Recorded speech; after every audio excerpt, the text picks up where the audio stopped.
The Discovery captain Sarah Chen pressed her face against the cold viewport of the research vessel Prometheus, watching the ancient battlefield drift past in the eternal silence of space.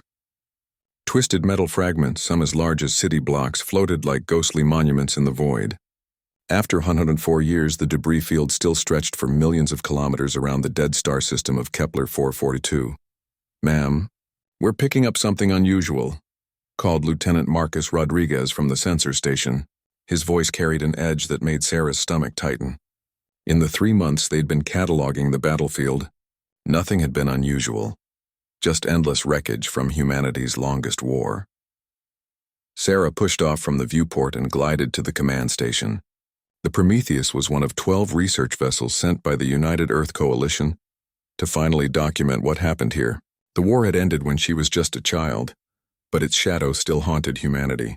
Veterans rarely spoke of Kepler 442, and official records were heavily classified. "What kind of unusual, Rodriguez?" she asked, settling into her captain's chair. The young lieutenant's fingers danced across his console. "I'm detecting a massive structure buried inside asteroid fragment Tango 7. It's approximately 2 kilometers beneath the surface, and it's intact." Dr. James Wright, the mission's chief archaeologist, floated over from his research station. His gray beard was unkempt after months in space, and his eyes held the hungry look of a man who'd spent his career digging through humanity's darkest chapter. "Intact?" Wright repeated. "That's impossible. The coalition forces used antimatter charges. Nothing should have survived the final bombardment." Sarah studied the sensor readings on her screen. The structure was enormous, easily the size of a small city. Its walls appeared to be made of an unknown alloy that had somehow withstood weapons capable of cracking planets. "Could it be one of ours?" she asked. Wright shook his head.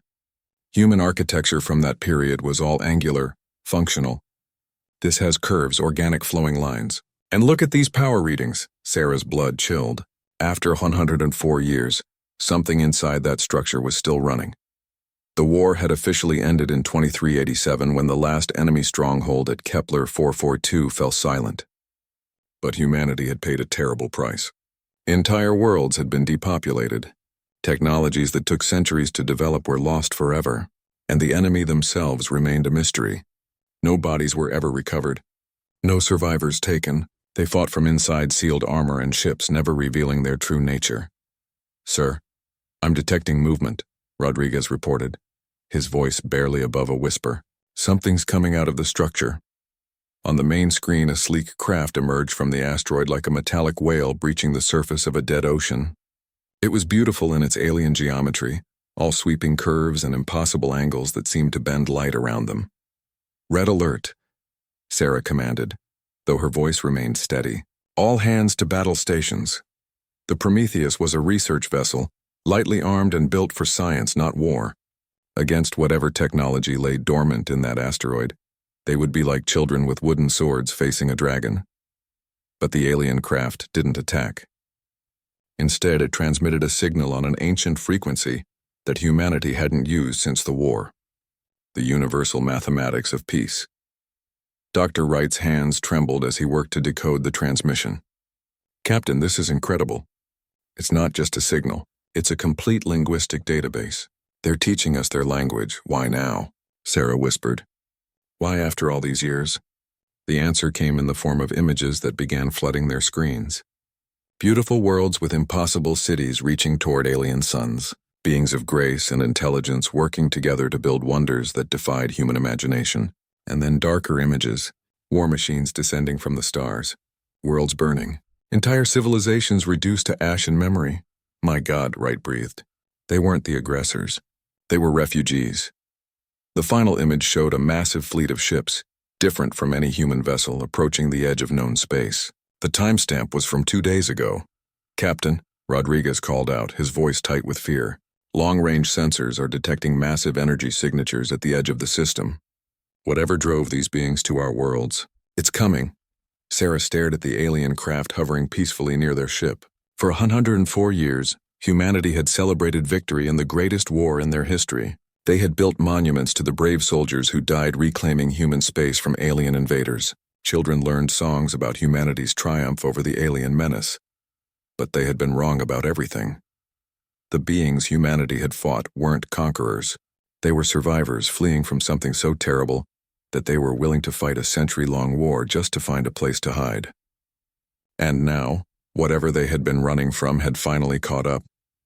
The alien craft began transmitting again, this time showing detailed schematics of weapons and defenses that were centuries ahead of human technology. Then came star charts showing the approaching fleet's projected course and arrival time.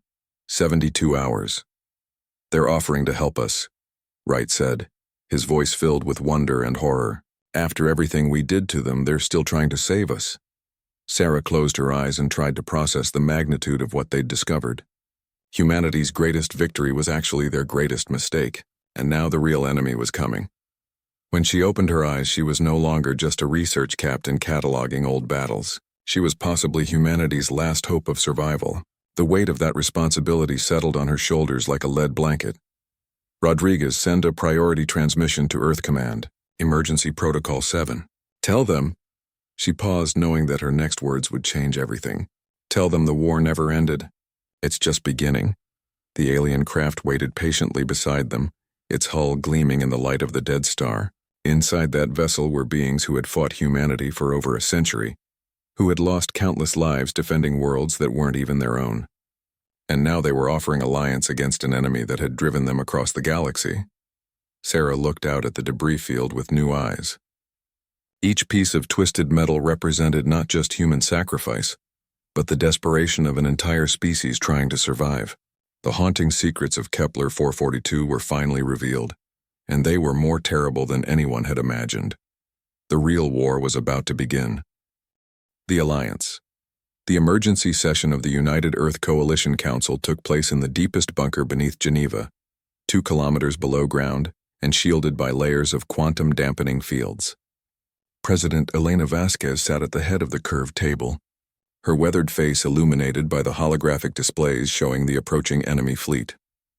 Captain Sarah Chen stood before the assembled leaders of humanity, still wearing her research uniform stained with 3 months of deep space duty. Beside her, the alien ambassador waited patiently. The being was tall and graceful, its form hidden within a flowing environmental suit that shimmered like liquid starlight. Only its eyes were visible through the transparent faceplate, large and golden, filled with an ancient sadness. "Let me understand this correctly, Captain," said General Harrison, his scarred hands clasped behind his back. "You're telling us that the Kepler conflict was not humanity's victory over alien invaders, but our attack on refugees fleeing from something worse?" Sarah nodded, feeling the weight of every gaze in the room. "The evidence is overwhelming, sir. Archaeological analysis of the battlefield shows defensive positions, not offensive staging areas. These beings were trying to protect something, not conquer our territory." The alien ambassador stepped forward, its translator device rendering its melodic voice into flat human words. "We were the Kethvar, guardians of 17 worlds in the Andromeda Spiral. Our civilization spanned 40,000 years. We were philosophers, artists, builders of beauty, and then the Devourers came." Dr. Wright activated his tablet, displaying the images they'd recovered from the alien database. The room fell silent as they watched worlds die, consumed by machines that turned entire planets into raw materials for their endless expansion. "We fought for 3 centuries," the ambassador continued. "We developed weapons that could crack moons, shields that could deflect the fury of stars. Nothing stopped them. In the end, we had 2 choices: die with our worlds or flee to survive." President Vasquez leaned forward. "And you chose our space to hide in. Your species was young, primitive by our standards. We believed we could establish colonies in uninhabited systems without interference. We were wrong." The alien's golden eyes dimmed. "When your ships found our first settlement, we thought you were scouts for the Devourers. We defended ourselves, starting a war that lasted 104 years, General Harrison said coldly. "A war where both sides fought in darkness," the ambassador replied. "You believed us invaders. We believed you servants of our ancient enemy. Billions died for a misunderstanding that could have been resolved with a single conversation." Sarah activated the main display, showing the approaching fleet. The ships were geometric nightmares, all sharp angles and jutting spires. They moved through space like predatory fish, their hulls crackling with energy that made reality itself seem to bend around them. "The Devourer's advance fleet will reach Earth in 68 hours, she reported. Based on the data provided by our new allies, they're carrying world crackers. Weapons that can split a planet's core from 1,000,000 kilometers away. Council member Zhang, an elderly woman who had lost 3 sons in the Kepler conflict, spoke quietly. How many ships? 12,000 in the advance fleet, Sarah replied. The main force numbers in the hundreds of thousands. The room erupted in panicked voices. Humanity's entire navy consisted of 800 ships, most of them designed for patrol duty, not galactic warfare. Even with every defense platform and orbital station, they would be outnumbered 100 to 1. What chance do we have? President Vasquez asked. The alien ambassador moved to the display, its graceful fingers dancing across the controls. New information appeared, showing weapon schematics and defensive technologies that were centuries beyond human understanding. Alone, you have no chance. Together we might survive long enough to evacuate your core worlds. Evacuate? General Harrison's face reddened. This is humanity's home. We don't run. Pride destroyed our civilization, the ambassador said sadly. We thought ourselves too advanced, too powerful to be defeated. The Devourers fed our worlds to their machines while we debated strategy in marble halls. Dr. Wright studied the alien technology displays. These weapons, they could revolutionize our entire understanding of physics. Why are you sharing this with us? Because despite everything, humans fought us for over a century and survived. Your species has something ours lost long ago, the willingness to fight impossible odds. The ambassador's translator crackled with what might have been admiration. In our final years, we became too civilized to be savage, too wise to be desperate. You still remember how to be both. Sarah felt a chill as she understood. You're not just offering alliance. You're asking us to lead the resistance. Your species has qualities that pure logic cannot replicate. You fight beyond hope, beyond reason. You take impossible risks that no rational mind would consider. These traits will be essential against an enemy that calculates every probability. President Vasquez stood slowly, her decision carrying the weight of humanity's future. What do you need from us? Everything, the ambassador replied simply. Your ships, your soldiers, your industrial capacity, and most importantly, your human unpredictability. The Devourers have consumed 1,000 civilizations. They know how rational minds respond to threat. They have no experience with beings who charge into battle screaming ancient war cries. General Harrison cracked his knuckles, a sound like breaking bones in the quiet chamber. Our fleets are already mobilizing, but we'll need time to retrofit our ships with your technology. Time we do not have, the ambassador said. The enemy will not pause for preparation. But there is another option. The display changed, showing a massive structure hidden in the asteroid belt. It was clearly alien in design, but incorporated human industrial techniques in its construction. During the war, both our peoples built things in secret. This is the forge constructed jointly by human engineers and Kethavar artisans in the final years of the conflict. It was meant to be a place where our species could work together after the fighting ended. Sarah stared at the image. You built this together? During the war? Not all battles were fought with weapons, Captain. There were times when soldiers from both sides found themselves stranded together, forced to cooperate to survive. Some of those temporary alliances grew into something more.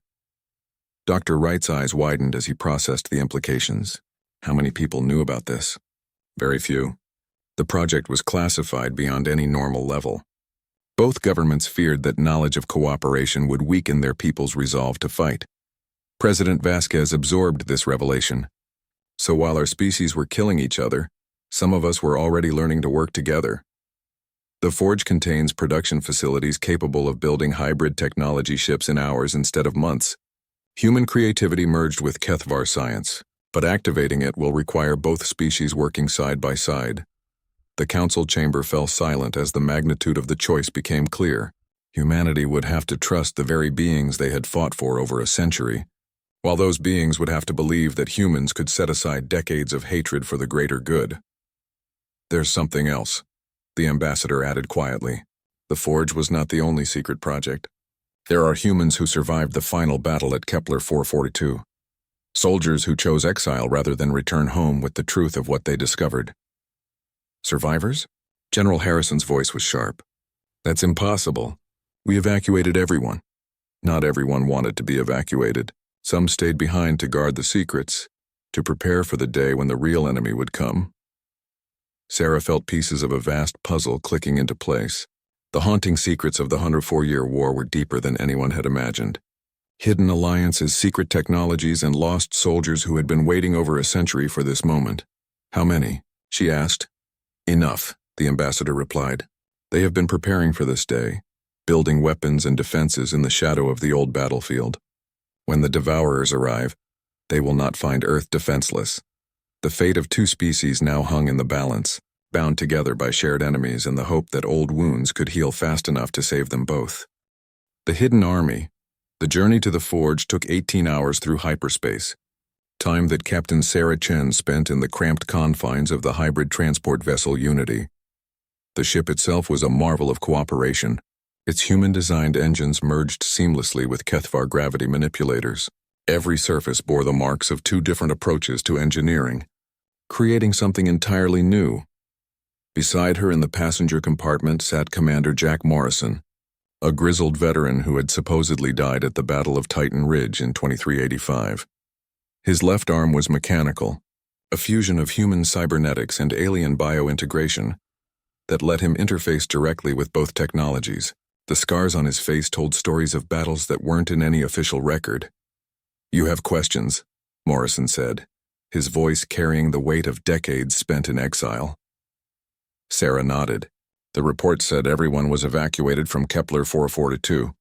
How many of you stayed behind? 47 ships. Nearly 3,000 volunteers from both sides. Morrison's mechanical fingers drummed against his knee. We'd been fighting each other for over a century, but in those final months some of us started to understand what we were really facing.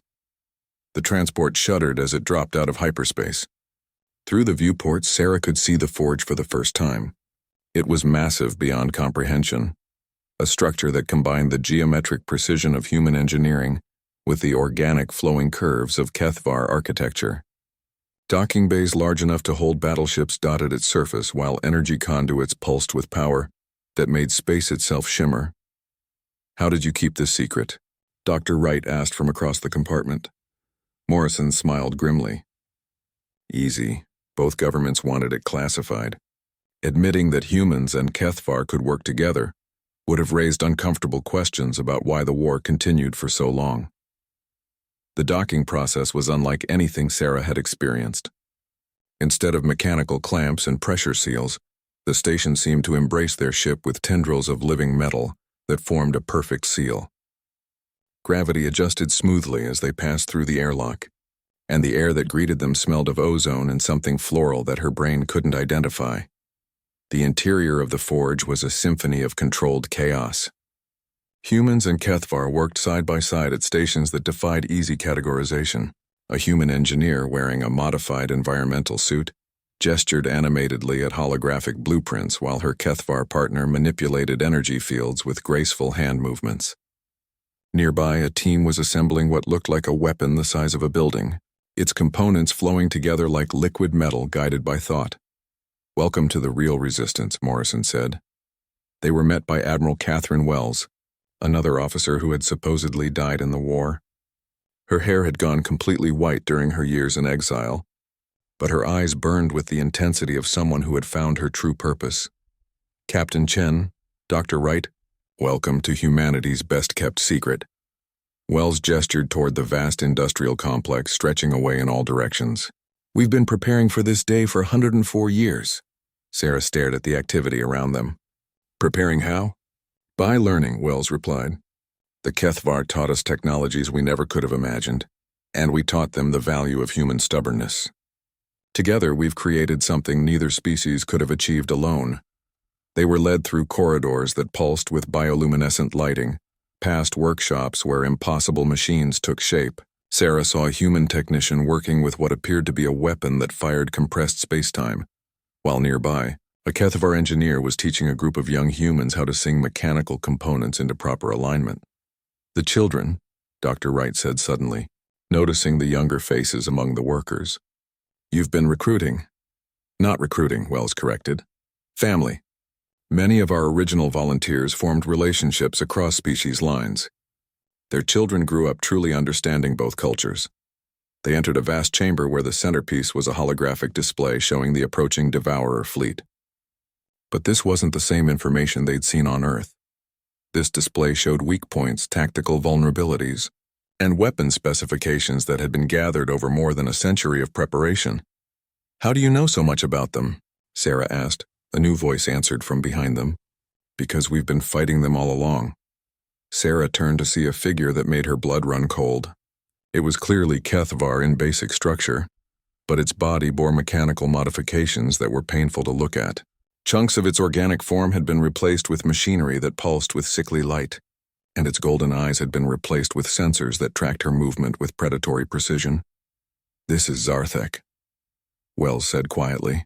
He was captured by the Devourers during their assault on the Kethvar homeworld. They converted him into one of their servants, but he managed to break free. Zarthek's mechanical voice carried harmonics that suggested terrible pain. "The Devourers do not simply destroy civilizations. They study them, learn from them, incorporate their best qualities into their own forces. I am proof of their methods." The display changed, showing internal schematics of Devourer ships. "For 60 years I have been their unwilling spy, feeding them information while secretly gathering intelligence for the Resistance. They believe me still loyal." Sarah felt her worldview shift again.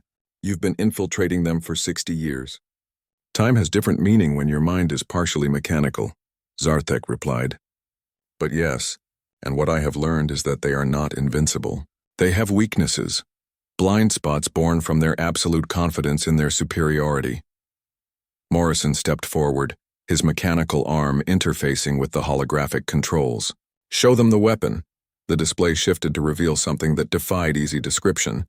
It looked like a ship, but it was massive even by Devourer standards. Its hull seemed to be made of crystallized space itself, and energy readings suggested power levels that could ignite stars. "This is the Prometheus Unbound," Wells said.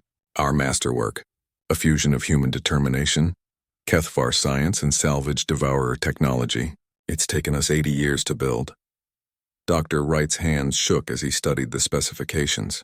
"The power requirements alone should be impossible. How are you generating this much energy?" "By doing something the Devourers would never consider," Zartek replied. "We're using their own energy against them. The ship draws power directly from their dimensional engines." Sarah began to understand the scope of what she was seeing. "You're not just planning to fight them.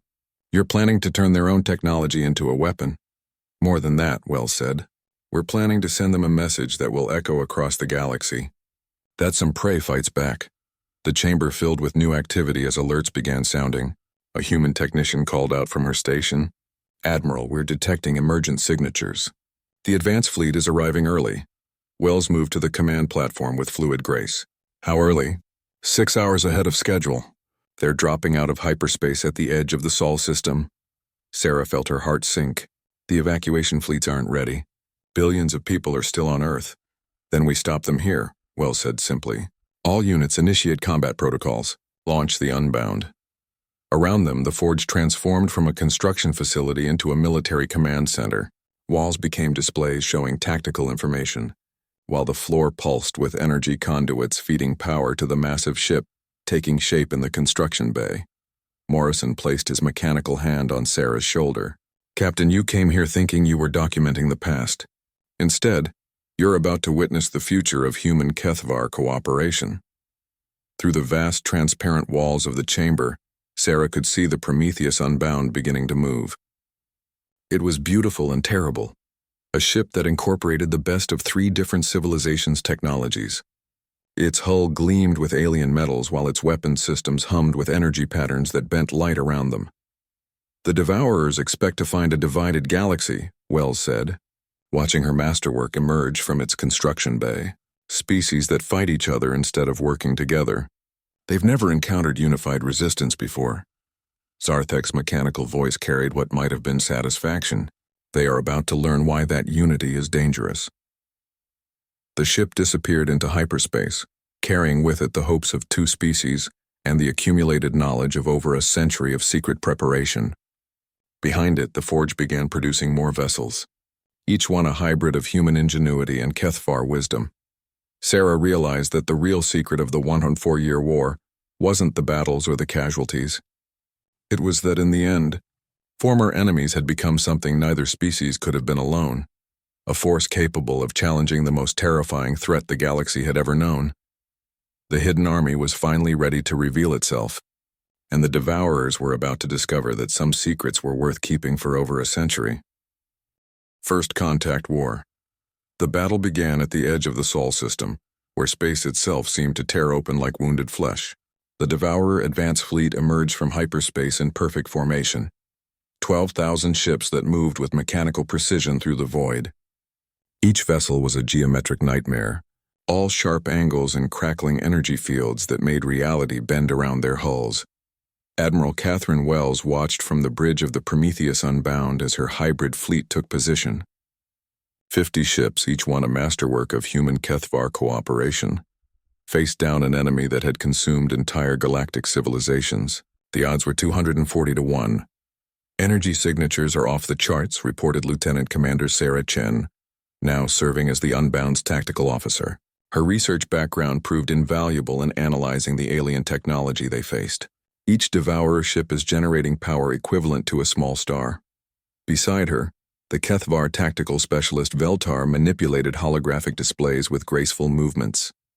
The being's environmental suit had been modified with human targeting systems, creating a fusion of technologies that neither species could have achieved alone. "They are scanning our formations," Veltar reported, its melodic voice carrying through the universal translator. "Their tactical computers are attempting to categorize our capabilities." Wells smiled grimly. "Let them try. They've never faced anything like us before." The first Devourer probe ship accelerated toward Earth, its hull gleaming with energy that ionized space around it. It was beautiful in its alien geometry, like a crystal sculpture brought to life and given malevolent purpose. "Intercept course plotted," announced Commander Morrison from the engineering station.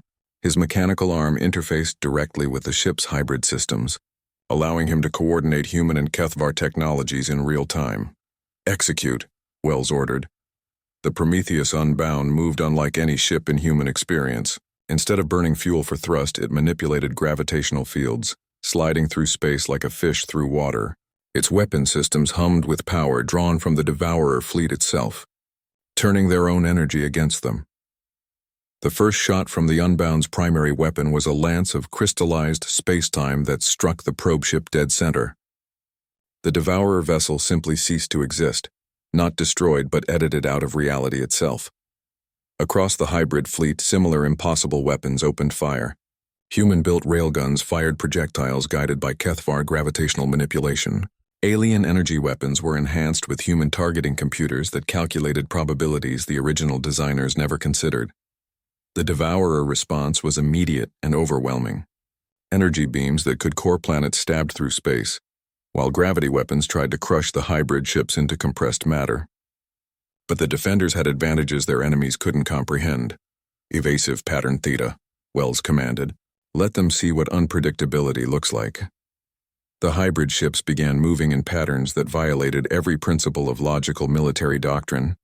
They spun and rolled through impossible maneuvers, sometimes flying directly toward enemy fire only to phase shift through solid matter at the last second. Human pilots flew with Kethvar navigators, creating flight patterns that merged human instinct with alien mathematical perfection.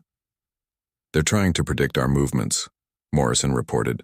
"Their tactical computers are overheating trying to process our combat patterns." Dr. Wright, monitoring communications from his station, suddenly looked up in amazement. "Admiral, I'm detecting transmissions between Devourer ships. They're confused. Their language algorithms are calling our tactics impossible and non-rational." Wells felt a surge of satisfaction. This was exactly what they had hoped for. The Devourers had perfected their strategies against thousands of civilizations, but they had never faced beings who combined logic with chaos, science with intuition. The battle expanded as more Devourer ships moved to engage.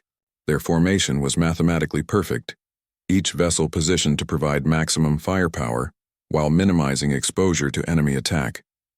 It was textbook military theory executed with mechanical precision, which made it predictable. "All ships, implement protocol Crazy Ivan," Wells commanded. The human term made no sense to Kethvar translators, but every hybrid crew knew what it meant. Instead of maintaining formation, the defending ships scattered in all directions. each one following seemingly random attack patterns. Some ships flew straight at Devourer vessels before spinning away at impossible angles. Others disappeared entirely, only to reappear inside enemy formations. The probe ship Lucky 7 is reporting successful infiltration, Chen announced. They've materialized inside a Devourer command vessel. On the tactical display, they watched as the small hybrid ship unleashed its payload inside the enemy vessel. The Devourer ship expanded like a balloon before imploding, its hull collapsing under the gravitational stresses generated by human-modified HFY singularity weapons. But the Devourers were learning. Their formations began to adapt, creating overlapping fields of fire that forced the hybrid ships to take increasingly dangerous risks. Energy weapons that had missed their targets started anticipating human unpredictability, while gravity mines appeared in space to catch ships trying to phase shift through solid matter. "We're losing ships," Morrison reported grimly. "The Defiance just took a direct hit. The Unity's Dream is reporting critical damage to their dimensional drives." Wells studied the tactical situation. They had destroyed nearly 100 enemy vessels, but the Devourers were adapting faster than expected. Their tactical computers were beginning to account for human irrationality, creating probability matrices that included previously impossible maneuvers. "Time to show them something they really can't predict," she decided. "Zarthek, are you ready?" The converted Kethvar's mechanical voice carried what might have been grim satisfaction. "I have been ready for 60 years, Admiral." Zarthek's ship, the Redemption, was unlike anything else in the hybrid fleet. Its hull was a patchwork of human armor, Kethvar biotechnology, and salvaged Devourer components. It looked like a technological Frankenstein, but it carried something more valuable than weapons: information. The ship accelerated toward the center of the Devourer formation, broadcasting authentication codes that Zarthek had carried for decades. To the enemy sensors, it appeared to be one of their own vessels returning from a long-range mission. "They're accepting his identity codes," Chen reported. "The main battle group is opening their formation to allow him through." Wells held her breath as the Redemption passed through layer after layer of Devourer defenses. Each second brought the risk of discovery, but Zarthek's infiltration protocols held. His ship looked like it belonged among the geometric nightmares of the enemy fleet. "Target acquired," Zarthek transmitted. "I have clear access to their command ship." The Devourer flagship was a massive structure that defied easy description. It seemed to exist in more dimensions than human eyes could properly process, its hull shifting and flowing like liquid mathematics given physical form. It was beautiful and terrible, a weapon capable of cracking worlds from 1,000,000 kilometers away. "Execute Operation Trojan Horse," Wells commanded. Zarthek's ship docked with the flagship using protocols burned into his modified neural pathways. To any observer, it looked like a routine intelligence transfer. But instead of data, the Redemption carried something the Devourers had never encountered: a computer virus written in hybrid code that combined human chaos theory with Kethvar quantum mathematics. The effect was immediate. Throughout the Devourer fleet, tactical computers began experiencing cascading failures. Ships that had moved with perfect coordination suddenly found themselves firing on their own allies. Navigation systems calculated impossible courses that sent vessels spinning helplessly through space. "It's working," Chen reported with amazement. "Their entire command network is collapsing." But victory came at a cost. Zarthek's vital signs disappeared from the tactical display as the flagship's security systems detected the intrusion. His last transmission was a simple message: "Tell them I remembered how to be free." The Devourer advance fleet, reduced to individual ships operating without coordination, became easy targets for the hybrid vessels. Human intuition guided Kethvar weapons to strike at precisely the right moments, while alien technology allowed human pilots to survive encounters that should have been fatal. As the last enemy ship fell silent, Wells looked out at the debris field that now littered the edge of the Sol system. They had won the first battle, but it was only the beginning. "Status report," she ordered.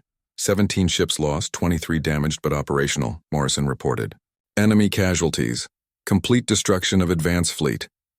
Dr. Wright looked up from his communications station with concern. "Admiral, I'm detecting massive energy signatures from beyond the system edge. The main Devourer fleet is accelerating toward us." Wells nodded. She had expected this. The real test was still to come. The human spirit, The main Devourer fleet arrived like a technological storm, dropping out of hyperspace in waves that darkened the space around Earth. 300,000 ships, each one a geometric perfection of destruction, arranged themselves in formations that followed mathematical principles human minds could barely comprehend. Their combined mass was larger than Earth's moon, and their energy output could have ignited Jupiter. Admiral Wells stood in the command center of the rebuilt Forge station, watching the tactical displays with the calm of someone who had already accepted death. Around her, human and HFY personnel worked side by side, preparing for humanity's final stand. The hybrid fleet had grown to nearly 1,000 ships, but against the approaching armada, they were like gnats facing a hurricane. Earth Defense Command is reporting massive evacuations, Lieutenant Chen announced. They've managed to get 60% of the population off-world, but the remaining 3 billion people are trapped. Wells nodded grimly. The evacuation had been a miracle of logistics, with every available ship pressed into service. But there simply hadn't been enough time or vessels to save everyone. The Devourers are broadcasting, reported Dr. Wright. It's on all frequencies, directed at Earth. The main display filled with an image that made everyone in the command center fall silent. The being that appeared was vaguely humanoid but wrong in ways that hurt to look at. Its skin was metallic and organic at the same time, while its eyes were replaced with sensors that tracked with predatory focus. When it spoke, its voice carried harmonics that suggested vast intelligence coupled with absolute cruelty. Primitive species of Sol 3, the creature began, its words translated into perfect human languages. You have demonstrated an unexpected capacity for resistance. This pleases us. Your biological and technological distinctiveness will enhance our collective. Wells felt her blood chill. They're not here to destroy us. They want to convert us. The Devourer continued its broadcast. We have consumed 17,000 civilizations across 47 galaxies. Each species contributed their unique strengths to our perfection. Your chaotic thinking patterns and fusion technologies will make valuable additions. Admiral, Morrison called from his engineering station. I'm detecting massive energy buildups throughout their fleet. They're charging conversion weapons. Wells had read the intelligence reports. Conversion weapons didn't kill their targets. They restructured them at the molecular level, turning living beings into enhanced versions of themselves that served the Devourer collective. It was a fate worse than death. Eternal slavery with full awareness of what you had become. All ships, implement final protocols, she commanded. If we're going down, we're taking as many of them with us as possible. The hybrid fleet spread out across the Sol system, each ship taking position at strategic points around Earth, Mars, and the outer planets. Their weapons charged with power drawn from technologies that shouldn't have been possible, while their crews prepared for the kind of battle that would be remembered across the galaxy. But as the first Devourer ships began their approach, something unexpected happened. Admiral, I'm detecting new energy signatures, Chen reported, her voice filled with disbelief. Ships are dropping out of hyperspace throughout the system. The tactical display exploded with new contacts. Ships of designs that neither human nor HFY databases could identify began appearing in flashes of exotic energy. Some looked like living creatures made of metal and light, while others were geometric structures that seemed to exist in more dimensions than space normally allowed. Who are they? Wells asked. The answer came from an unexpected source. The HFY ambassador, who had been silent throughout the battle preparations, suddenly straightened in recognition. They are the Forgotten, it said, its voice filled with awe. Species that escaped the Devourers by hiding in pocket dimensions, alternate realities, quantum shadow states. We thought they were myths. More ships continued to arrive. A vessel that looked like a crystallized song materialized near Mars. A ship made of what appeared to be living starlight took position between Earth and the Moon. In the asteroid belt, something that resembled a mechanical forest began unfolding into a massive defense platform. They're hailing us, Dr. Wright announced. The communication that came through was unlike anything in human experience. Instead of words or images, it was pure meaning that bypassed language entirely and spoke directly to consciousness. We are those who refused conversion. We are those who chose exile over slavery. We are those who have waited in darkness for the chance to strike back. Admiral Wells felt tears streaming down her face as she understood. The Devourers hadn't simply conquered civilizations. They had created their own enemies, scattered across dimensions and realities, nursing grievances that spanned millions of years. Today, we reclaim the light. The battle that followed was beyond anything in recorded history. The Devourers, accustomed to facing primitive resistance, suddenly found themselves surrounded by technologies they had thought extinct. Ships that existed in multiple dimensions simultaneously attacked from angles that shouldn't have been possible. Weapons that fired concepts rather than energy tore through their perfect formations. But the most devastating attacks came from the hybrid human HFY ships. While the Forgotten struck with technologies beyond comprehension, the humans fought with something the Devourers had never encountered: pure spite. Captain Sarah Chen, now commanding the hybrid destroyer Defiant Spirit, led her ship in a suicide run against a Devourer command vessel 10 times her size. Instead of trying to match their superior firepower, she did something no rational tactical computer would consider. She accelerated directly at the enemy ship and phased her vessel through its hull at the moment of impact. The resulting explosion tore a hole in space itself, creating a miniature black hole that consumed 3 Devourer ships before collapsing. "That's the human way," she shouted over the comm as her ship rematerialized, its hull glowing from the dimensional stresses. "If you can't outfight them, out-crazy them." Throughout the battle, human crews continued to demonstrate the kind of tactical insanity that broke Devourer prediction algorithms. They flew ships backwards while firing, used their own vessels as projectile weapons, and invented new combat maneuvers that violated basic physics. When the Lucky 13 ran out of ammunition, its crew began throwing pieces of their own ship at the enemy. The HFY, inspired by human audacity, began incorporating impossible risks into their own strategies. Ships that should have stayed at safe distances dove into point-blank combat, while engineers overloaded their weapons beyond any safety margin. "The enemy fleet is fragmenting," Morrison reported. "Their command structure can't adapt to this level of chaos." Wells watched the tactical display with growing amazement. The Devourer fleet, which had moved with perfect coordination for millions of years, was falling apart. Ships collided with each other as their navigation computers tried to process impossible flight patterns. Command vessels issued contradictory orders as their tactical systems overloaded. But the most beautiful sight was the conversion weapons themselves. Designed to restructure matter into predictable patterns, they began malfunctioning when exposed to the chaotic energy signatures of human technology. Instead of creating obedient servants, they started producing random effects that turned Devourer ships into abstract art sculptures or fields of harmless flowers. "The flagship is trying to retreat," Chen announced. Wells smiled with grim satisfaction. "Not today. All ships converge on the command vessel. Time to show them what happens when you threaten our home." The final assault was a thing of beauty. Forgotten ships that existed in folded space attacked from impossible angles, while human vessels charged through dimensional barriers that should have been impenetrable.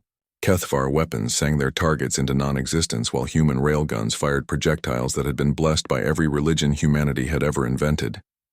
The Devourer flagship, that massive structure that had commanded fleets across 47 galaxies, found itself surrounded by enemies it couldn't understand, fighting with weapons that defied logical analysis.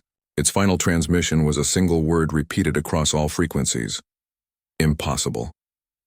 Then it ceased to exist, not destroyed but forgotten, edited out of reality by beings who had learned that sometimes the impossible was the only option left.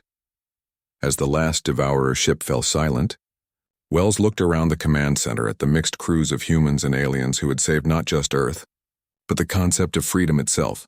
"Status report," she ordered. "Total enemy casualties," Morrison replied with satisfaction. "Our losses: 47 ships destroyed, over 100 damaged. But we're alive, Admiral. Against all odds, we're alive." The communication from the Forgotten species filled the command center with warmth that transcended language barriers. The darkness retreats. The light endures. The galaxy remembers that some things are worth fighting for. Wells nodded, understanding that this victory was more than military. It was proof that cooperation could triumph over tyranny, that chaos could defeat order when that order was built on oppression. The human spirit, the main Devourer fleet, arrived like a technological storm, dropping out of hyperspace in waves that darkened the space around Earth.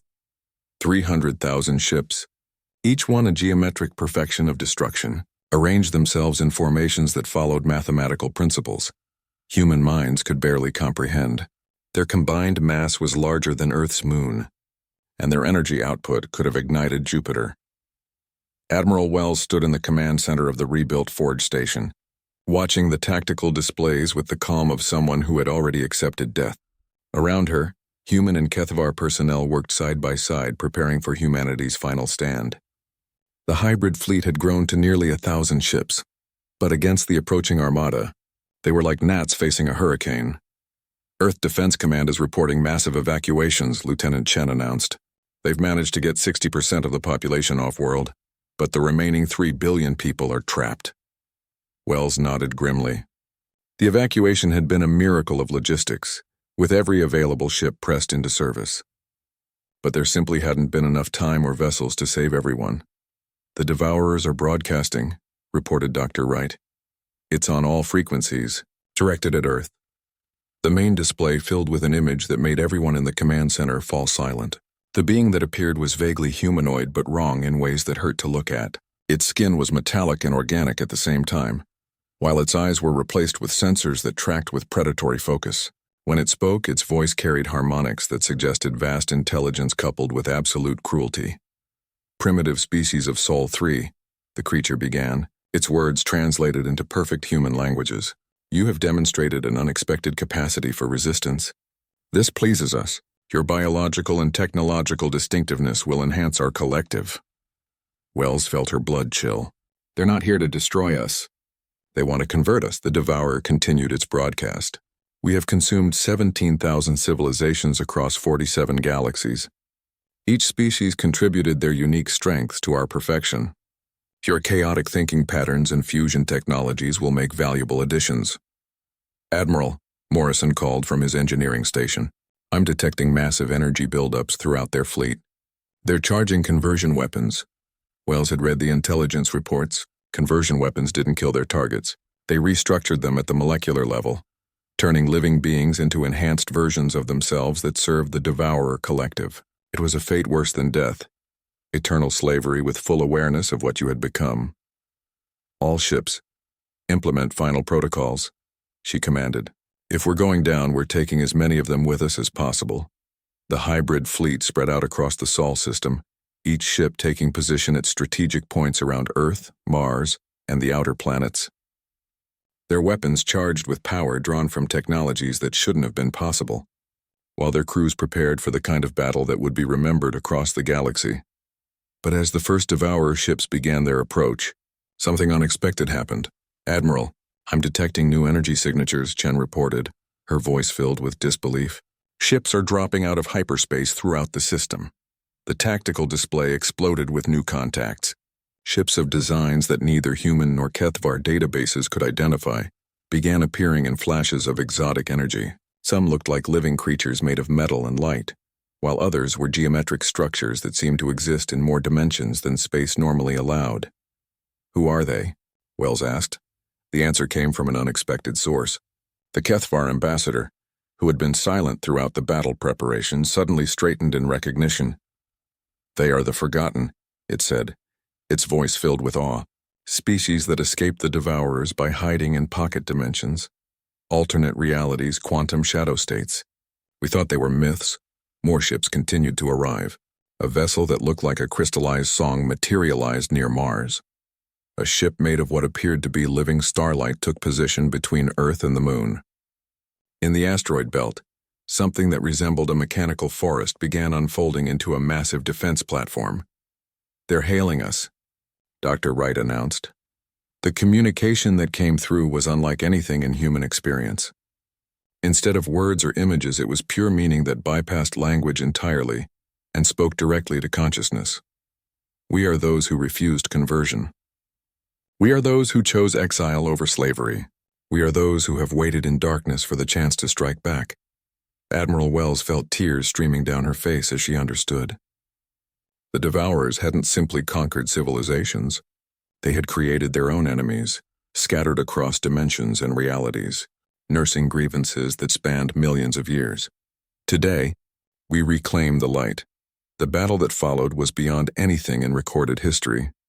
The Devourers, accustomed to facing primitive resistance, suddenly found themselves surrounded by technologies they had thought extinct.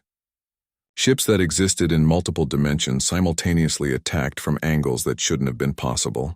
Weapons that fired concepts rather than energy tore through their perfect formations. But the most devastating attacks came from the hybrid human HFY ships. While the Forgotten struck with technologies beyond comprehension, the humans fought with something the Devourers had never encountered: pure spite. Captain Sarah Chen, now commanding the hybrid destroyer Defiant Spirit, led her ship in a suicide run against a Devourer command vessel 10 times her size. Instead of trying to match their superior firepower, she did something no rational tactical computer would consider. She accelerated directly at the enemy ship and phased her vessel through its hull at the moment of impact. The resulting explosion tore a hole in space itself, creating a miniature black hole that consumed 3 Devourer ships before collapsing. "That's the human way," she shouted over the comm as her ship rematerialized, its hull glowing from the dimensional stresses. "If you can't outfight them, out-crazy them." Throughout the battle, human crews continued to demonstrate the kind of tactical insanity that broke Devourer prediction algorithms. They flew ships backwards while firing, used their own vessels as projectile weapons, and invented new combat maneuvers that violated basic physics. When the Lucky 13 ran out of ammunition, its crew began throwing pieces of their own ship at the enemy. The HFY, inspired by human audacity, began incorporating impossible risks into their own strategies. Ships that should have stayed at safe distances dove into point-blank combat, while engineers overloaded their weapons beyond any safety margin. "The enemy fleet is fragmenting," Morrison reported. "Their command structure can't adapt to this level of chaos." Wells watched the tactical display with growing amazement. The Devourer fleet, which had moved with perfect coordination for millions of years, was falling apart. Ships collided with each other as their navigation computers tried to process impossible flight patterns. Command vessels issued contradictory orders as their tactical systems overloaded. But the most beautiful sight was the conversion weapons themselves. Designed to restructure matter into predictable patterns, they began malfunctioning when exposed to the chaotic energy signatures of human technology. Instead of creating obedient servants, they started producing random effects that turned Devourer ships into abstract art sculptures or fields of harmless flowers. "The flagship is trying to retreat," Chen announced. Wells smiled with grim satisfaction. "Not today. All ships converge on the command vessel. Time to show them what happens when you threaten our home." The final assault was a thing of beauty. Forgotten ships that existed in folded space attacked from impossible angles while human vessels charged through dimensional barriers that should have been impenetrable. HFY weapons sang their targets into non-existence, while human railguns fired projectiles that had been blessed by every religion humanity had ever invented. The Devourer flagship, that massive structure that had commanded fleets across 47 galaxies, found itself surrounded by enemies it couldn't understand, fighting with weapons that defied logical analysis. Its final transmission was a single word repeated across all frequencies: "Impossible." Then it ceased to exist. Not destroyed, but forgotten, edited out of reality by beings who had learned that sometimes the impossible was the only option left. As the last Devourer ship fell silent, Wells looked around the command center at the mixed crews of humans and aliens who had saved not just Earth, but the concept of freedom itself. "Status report," she ordered. "Total enemy casualties," Morrison replied with satisfaction. "Our losses: 47 ships destroyed, over 100 damaged. But we're alive, Admiral. Against all odds, we're alive."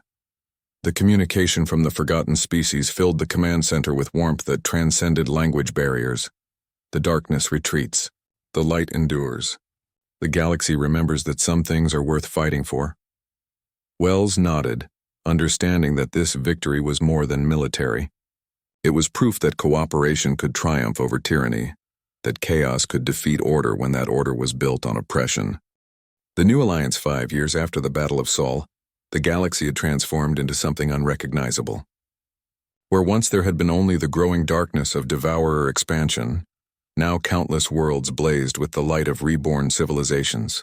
The conversion reversals had been more successful than anyone dared hope. with millions of formerly enslaved beings rediscovering their original natures and rebuilding societies that had been lost for eons. Captain Sarah Chen, now Admiral of the newly formed Galactic Cooperation Council, stood on the observation deck of Unity Station, watching ships from 100 different species dock at the massive structure. The station itself was a marvel of cooperative engineering, incorporating design elements from every known civilization. Human pragmatism merged with Kethvar artistry, while technologies from the restored species created innovations that none could have achieved alone. The morning reports? "Admiral," announced Commander Morrison, approaching with a data tablet in his mechanical hand. His hybrid prosthetics had become the template for a new generation of cybernetics that enhanced, rather than replaced, organic functions. Sarah reviewed the information with satisfaction. 3 more Devourer fleets had surrendered this week, their collective consciousness finally breaking down as individual personalities reasserted themselves. The conversion facilities on 17 worlds had been successfully transformed into rehabilitation centers where former drones learned to remember who they had been before mechanical slavery. "Any word from the deep space monitors?" she asked. Morrison nodded grimly. "Long-range sensors are detecting movement in the void regions. The entity is becoming active again. Dr. Wright believes it's preparing to try a different approach." Sarah wasn't surprised. The ancient intelligence that had corrupted the original Devourers was nothing if not persistent. But unlike the civilizations that had faced it millions of years ago, the current galactic community was prepared. "Schedule a council meeting for tomorrow," she decided. "It's time to discuss the next phase of our preparations." The main council chamber of Unity Station was designed to accommodate beings of wildly different physiologies. Atmospheric processors maintained dozens of different environmental zones, while translation systems had evolved far beyond simple language conversion to enable true understanding between radically different forms of consciousness. As Sarah entered the chamber, she was greeted by a sight that would have been impossible just a few years earlier. Former enemies sat side by side, their differences now sources of strength rather than conflict. The Kethvar delegation, led by Ambassador Veltar, occupied their preferred zero-gravity section. Nearby, a group of crystalline beings who had once served as Devourer computational units sparkled with newly awakened individual thoughts. But the most remarkable presence was that of the awakened, former Devourer command units who had voluntarily retained their mechanical enhancements while reclaiming their organic consciousness. They served as bridges between the purely organic species and those who chose to remain partially mechanical. "The morning's agenda," Sarah announced, activating the holographic display at the center of the chamber, "concerns our preparations for the entity's next attempt at galactic domination." Dr. Wright, now the Council's chief xenoarchaeologist, stepped forward. His hair had gone completely white during his years of studying ancient databases, but his mind remained sharp. "Based on our analysis of the Devourer records, the entity operates on cycles spanning millions of years. Each time it's defeated, it retreats to analyze what went wrong and develop new strategies." The holographic display showed the vast structure hidden in the void between galaxies. It was barely visible against the cosmic background, a geometric impossibility that seemed to exist in more dimensions than space normally contained. "Previous civilizations focused on resistance," Wright continued. "They built bigger weapons, stronger defenses, more powerful fleets, but the entity always adapted to overcome pure force." A new voice spoke from the awakened delegation. "Zarneth had once been a Devourer admiral, but its awakening had restored memories of being a philosopher-warrior from a civilization that fell 60 million years ago. The entity understands logic, strategy, the mathematics of conquest. What it cannot comprehend is the illogical decision to help one's enemies." Sarah nodded. This was the key insight that had emerged from 5 years of studying the ancient records. Every time the entity had been temporarily defeated, it was because species had chosen cooperation over self-interest, sacrifice over survival, unity over individual advantage. "The new plan," she announced, "isn't about stopping the entity. It's about converting it." The chamber fell silent as the implications sank in. They weren't planning to destroy their ultimate enemy. They were planning to save it. "The entity was once organic," Dr. Wright explained, bringing up new data on the display. "Buried deep in the Devourer databases, we found traces of its original nature. It was a collective consciousness, but one built on willing cooperation rather than forced conversion. Something corrupted it eons ago, turning its desire to unite into a compulsion to dominate. The crystalline delegate, speaking through harmonic vibrations that the translators rendered as musical tones, asked the obvious question. What could corrupt something of such vast intelligence? Loneliness, Sarah replied simply. The entity has been alone in the void for so long that it's forgotten what genuine connection feels like. It confuses conquest with companionship, conversion with communication. The plan they had developed was audacious beyond anything attempted in galactic history. Instead of meeting the entity's next assault with military force, they would send a diplomatic mission. Representatives from every species in the galaxy would volunteer to make contact with the ancient intelligence, not to fight it, but to offer it something it had never experienced: genuine friendship. The volunteers understand the risks, Morrison reported. They're likely to be converted, absorbed, or worse, but they're willing to take that chance if it means ending the cycle of domination. The Kethvar ambassador Veltar spoke with the musical tones that had become familiar to human ears over the years.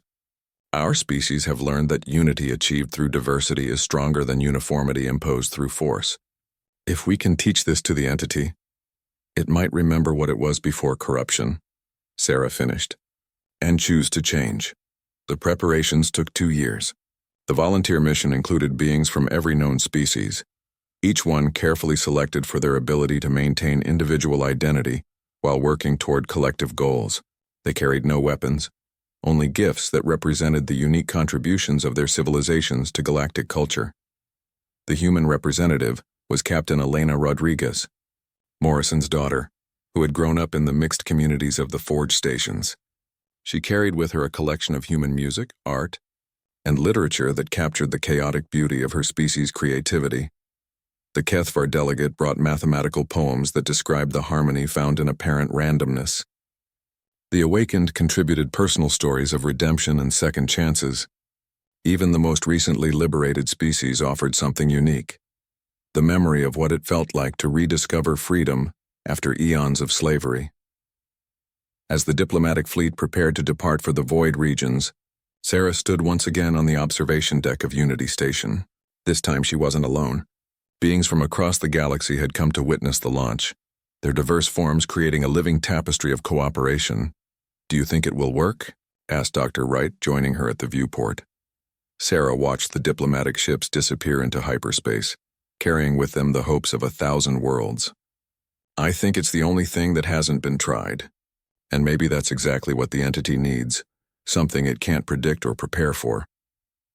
The response came 6 months later.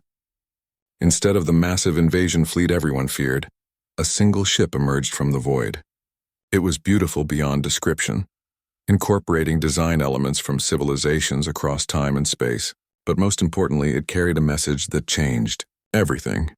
The entity had accepted the invitation to join the galactic community. The being that docked at Unity Station bore little resemblance to the mechanical nightmares of the Devourer fleets. It was organic and technological in perfect harmony, a fusion of individual consciousness and collective wisdom that represented everything the galactic community aspired to become. "I had forgotten," the entity said in its first address to the Council, its voice carrying harmonics of joy that transcended language barriers. "I had forgotten what it meant to be invited rather than to invade, to be welcomed rather than to conquer. Your representatives reminded me that unity is not uniformity, that connection does not require control." Sarah felt tears streaming down her face as she realized the magnitude of what they had achieved.